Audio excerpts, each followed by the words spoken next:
మీ friends తోటైనా, మీ family తోటైనా, లేదంటే మీ annoying aunty uncles తోటైనా సరే, ఒకసారి డిస్కషన్ అండ్ డిబేట్ అయిన తర్వాత జస్ట్ నాకు ఇంకొంచెం నాలెడ్జ్ ఉంటే అలా అయితే నేను ఖచ్చితంగా ఈ డిస్కషన్ లో ఖచ్చితంగా గెలిచేవాడిని.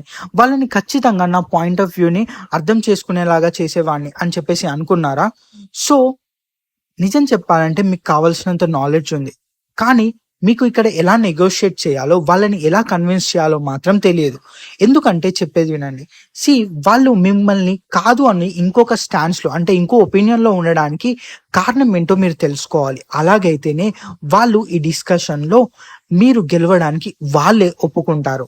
అండ్ డిస్కషన్ అయినా, డిబేట్ అయినా ఏదైనా సరే మన అపోనెంట్ ఎవరైతే మనం డిబేట్ చేస్తున్నామో వాళ్ళు ఒప్పుకోవడంలోనే మన విజయం ఉంది.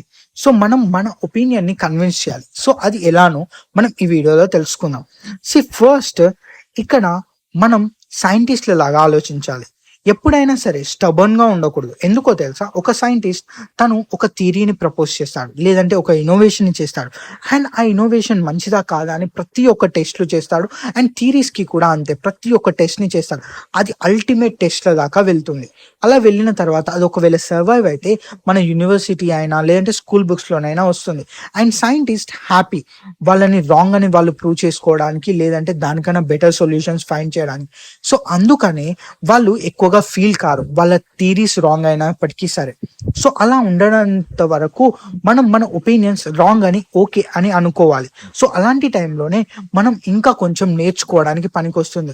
సో ఇలాంటి టైంలోనే మనం గుర్తుపెట్టుకోవాలి, మనకి ఇన్కాంపిటెంట్ గా ఉండొచ్చు కానీ బ్లైండ్ గా ఉండకూడదు.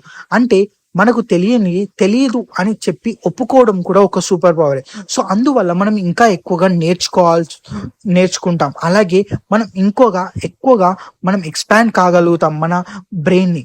సో ఇట్లా మనం రైట్ క్వశ్చన్స్ కూడా అడగాలి. చాలా వరకు మందికి చాలా మిస్కన్సెప్షన్స్ ఉంటాయి. సో వాటికి రైట్ క్వశ్చన్స్ అడిగితే చాలా వరకు వాళ్ళు మనల్ని ఒప్పుకుంటారు. చాలా మందికి వ్యాక్సిన్స్ అంటే ఇష్టం ఉండదు, యాంటీ వ్యాక్సిన్స్. సో వాళ్ళు వ్యాక్సిన్స్ వేసుకుంటే ఏదో ఒకటి జరుగుతుంది అనుకుంటారు.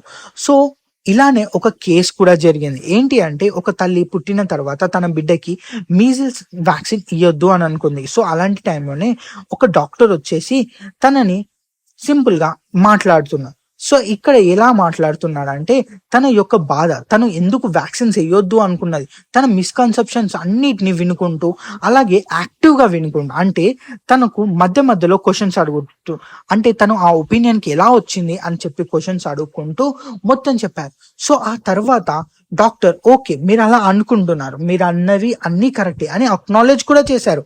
ఎందుకంటే ఎంత చెత్త ఆర్గ్యుమెంట్ అయినా కొన్ని మనం ఒప్పుకోవచ్చు. ఆ కొన్నిటిని ఒప్పుకున్న తర్వాత వాళ్ళకు కూడా అనిపిస్తుంది దిస్ పర్సన్ మనల్ని కన్విన్స్ చేయాలి అనుకోవట్లేదు. అలాగే తను డాక్టర్ అయినందుకు వ్యాక్సిన్స్ ఎందుకు వేయాలి అని కూడా తను చెప్పాడు. ఆ రెండు చెప్పిన తర్వాత తను ఇంకేమీ అనలేదు. ఆ తర్వాత ఆ తల్లి ఆ కారణాలు విని ఓకే అని చెప్పేసి తను పుట్టిన పిల్లోనికే కాకుండా ఇంతకు ముందు పిల్లలకు కూడా వ్యాక్సిన్ వేసింది. సో ఇలా మనం రైట్ క్వశ్చన్స్ ని అడగడం నేర్చుకోవాలి.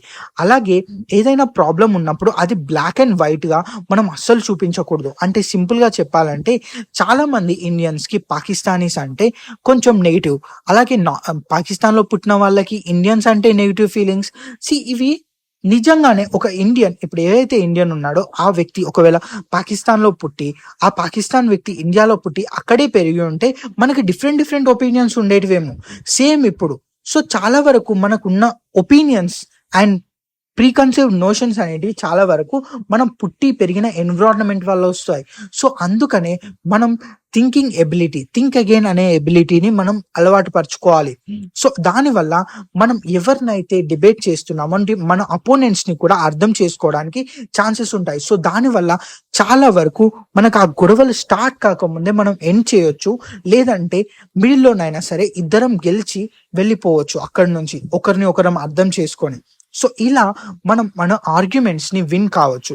అలా మన లైఫ్ లో థింక్ చేసుకుంటూ ఉండి మనం లాజికల్ గా మనం థింక్ చేయాలి. అండ్ ఆల్వేస్ స్టబర్న్ గా ఉండకండి, ఒక సైంటిస్ట్ లాగా ఉండండి మాక్సిమం. సో దానివల్ల మీరు లైఫ్ లో గెలవడానికి ఛాన్సెస్ ఉంటాయి చాలా ఎక్కువగా, నెగోషియేషన్స్ లోనైనా సరే. థ్యాంక్ యూ వెరీ మచ్ ఈ వీడియోని చూసినందుకు. See you in next video.